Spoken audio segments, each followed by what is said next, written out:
جناب عابدی پور، درسته که میگن بهترین و چربترین شیر تو بیرجند و شما موجود دارید؟ بله درسته، ما بالاترین درصد چربی شیر رو تو استان داریم با درصد 3.8% چربی. 24 مدل تنوع ماست و پنیر رو داریم. تنوع کره تلومیمون هست که مخصوص روغن گیریمونه که هر کیلویی 750 گرم روغن داره. کره گوسفندیمونه، سرشیر خشک گاوی رو داریم. کره نیوزلندی مسکه گاوی برای صبحانه. اصل محلیمونه، این قیماقمونه. توی بیرجند هیچ کس اینو نداره. میکس خامه با سرشیر تازه‌مونه که روزانه شارژ میشه. اینم از خامه محلیمونه. روغن زرد گاویمون کیلویی 550 تومان تخفیف خورده، 510 تومان. کره درجه 1 گاویمون کیلویی 430 تومان بوده، شده 390 تومان. کره چرخیمون کیلویی 230 تومان که تخفیف خورده، شده 200. حالا که اینقدر تنوعتون زیاده، قیمتاتون چطوریه؟ قیمتامون چون خودمون تولید کنیم و بدون واسطه عمل می‌کنیم، قیمتامون کف واسطه.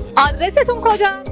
بیرجند، سجادشهر، امامت 47، مجموعه لبنیات اوتیس و همچنین شعبه دومون توحید 13. درسته که میگن کاسبی آدمو دیوونه میکنه؟ نه خواهر، این چه حرفیه؟ مگه کاسب دیوونه هم داریم؟